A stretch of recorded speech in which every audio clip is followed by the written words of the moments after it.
télé, c'est l'interview politique de 6-9, invité ce matin le vice-président du FN. Bonjour Louis Alliot.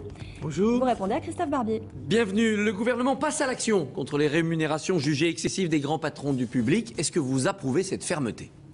J'approuve la fermeté sur le principe, mais je demande à voir. Oh bon, on a déjà vu un petit peu Air France, Safran, il y a des cadeaux qui ont disparu là. Il y a des cadeaux ils vont sur le bon chemin. Il faut regarder effectivement les rémunérations un peu ostentatoires par rapport au salaire moyen et au salaire des ouvriers. C'est vrai qu'il y avait quelquefois des dérives assez emblématiques et assez graves. Et il convenait de la réguler, oui. Est-ce que le coup de pouce sur le SMIC qu'on nous annonce est une mesure que vous pouvez soutenir parce que c'est juste pour la France populaire ? Je pense qu'évidemment ce ne sera pas assez. Nous étions, pour augmenter les bas salaires de 200 €, qui aurait donné un vrai coup de fouet au pouvoir d'achat. Je pense qu'une augmentation légère du SMIC ne résoudra pas le problème de fond, qui est un problème de pouvoir d'achat et de consommation. Mais donner plus de pouvoir d'achat, c'est aussi amoindrir la compétitivité des entreprises. C'est pour faire plaisir à l'électorat de la gauche, mais je pense que ça n'aura pas beaucoup d'effet, ni sur le portefeuille des Français, ni sur l'économie en général. Le gouvernement annonce pour mercredi le décret sur la retraite à 60 ans pour les carrières longues. Est-ce que là aussi, vous soutenez ce départ précoce de ceux qui ont travaillé tôt ? Écoutez, nous sommes pour la retraite à 60 ans, après 40 ans d'annuité. Et on ne sait toujours pas comment on va se réaliser ce projet de loi. Et on ne comprend pas très bien, en fait, le fond et le sens de cette réforme sur les retraites. C'est 60 ans, c'est pas 60 ans. C'est pour ceux qui ont travaillé tôt. Ça veut dire quoi, avoir travaillé tôt ? Avant 18 ans, après 18 ans ? On ne sait pas, on verra. Entre ces annonces et le style Hollande-Hérault, bon début pour le gouvernement ? Mais si vous voulez, on était tellement habitué à du bling-bling et à de l'effet d'annonce qu'effectivement, ils paraissent modestes. Mais quand on gratte un peu, on s'aperçoit que derrière, il y a quand même un écran de fumée. Regardez le gouvernement. C'était soi-disant un gouvernement modeste. En fait, c'est un gouvernement qui coûtera plus cher que le gouvernement précédent. Plus de ministres, certes avec des rémunérations moins importantes, mais en fait, il coûtera plus cher. Mais peut-être plus économe du train de vie ? Vous savez, les socialistes nous habituent dans les régions qu'ils gouvernent à des dépenses somptuaires et je ne pense pas que ce gouvernement échappe à cette règle. Les socialistes donnent l'impression d'être fermes et de lancer une opération main propre. Après Jean-Pierre Cuchéda dans le Pas-de-Calais, Sylvie Andrieux dans les Bouches-du-Rhône, exclus pour démêler avec la justice. Ils n'ont plus l'investiture.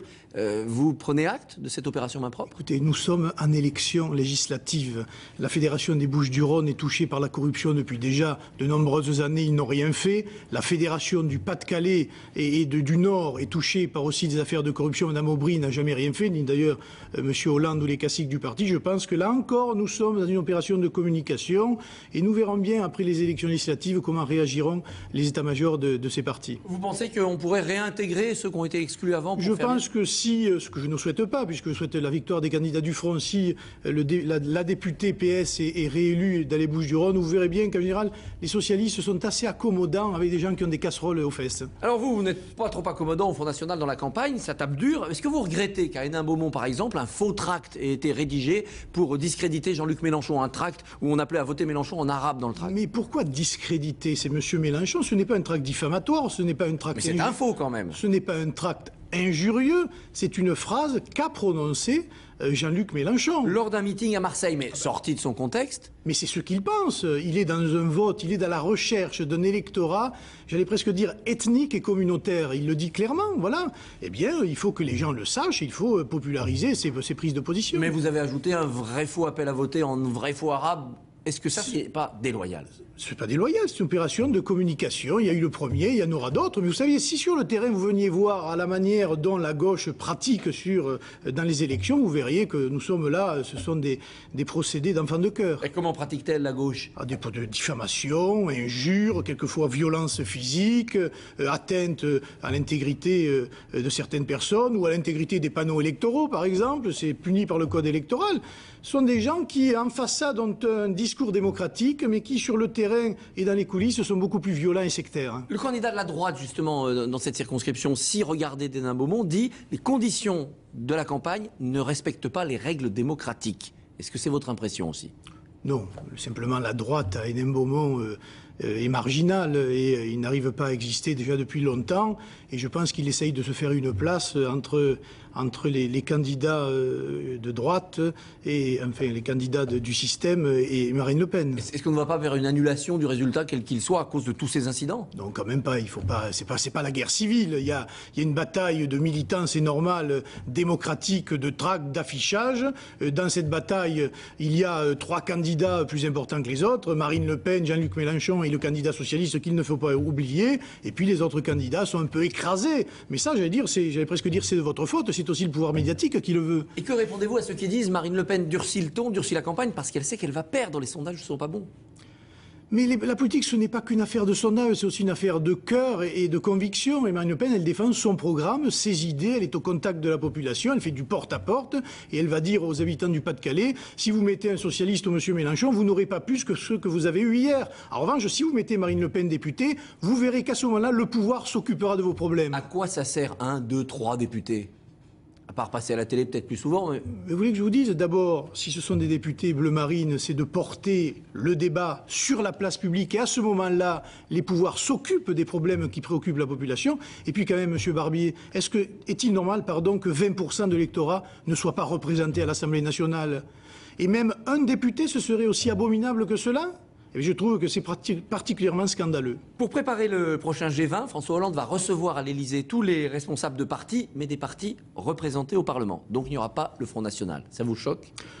C'est la bande des 4, ça continue, ça ne s'arrêtera pas, et c'est les électeurs qui, à terme, feront exploser ce système de connivence entre la droite et la gauche. C'est pour cela d'ailleurs que le Front National progresse aujourd'hui dans les sondages et que le Rassemblement bleu-marine aux élections législatives, vous verrez, fera un score nettement supérieur à ce qu'on attend aujourd'hui. Ça bouge néanmoins à l'UMP. Oui, ça bouge. La guerre Fillon-Copé, Juppé qui s'en mêle. Pour vous, c'est important de savoir quel sera le prochain chef de l'UMP? Ça peut changer la donne? Je ne crois pas, parce que très honnêtement, quand vous regardez la bataille d'ego entre M. Juppé, M. Copé, M. Fillon, Mme Kosciusko-Morizet, M. Wauquiez, est-ce qu'il y a une différence entre eux? Non, il n'y a pas de différence sur la ligne politique. Donc là, je pense que les électeurs et les militants de l'UMP attendent autre chose et qu'ils ne comprennent toujours pas pourquoi il y a le cordon sanitaire maintenu avec Marine Le Pen et les candidats du Front National. Et je peux vous dire que sur le terrain, c'est là que les choses se discuteront et c'est là que ça explosera.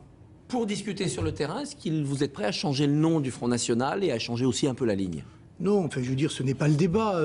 Nous n'avons pas à avoir honte ni de notre nom, ni de notre organisation politique. Je veux dire, nous avons même fait la preuve de notre démocratie interne. Marine Le Pen a été élue par les adhérents du Front National. Elle a réalisé le plus gros score jamais réalisé par notre formation politique en élection présidentielle. Elle a toute la légitimité et nous sommes dans l'organisation, nous sommes dans la formation de nos cadres pour justement demain peser encore plus fort sur la vie politique française. La circulaire Guéant sur les étudiants étrangers a été abrogée hier. Le regrettez-vous ou n'était-ce qu'un chiffon de papier?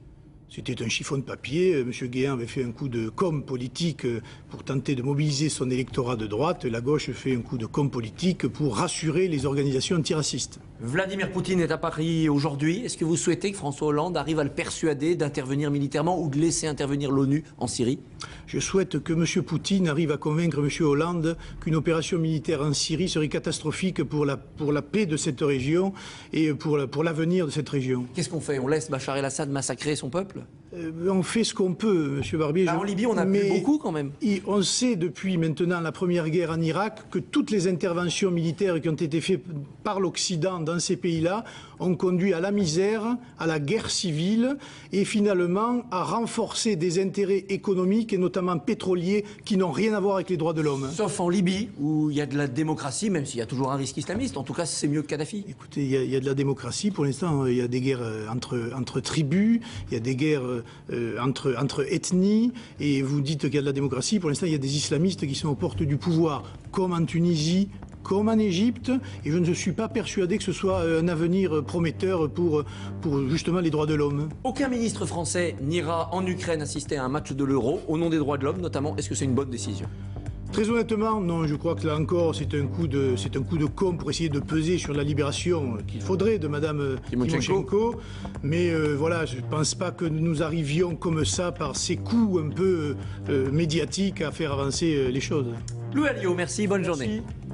Bonne journée, merci. Christophe, on vous retrouve tout à l'heure.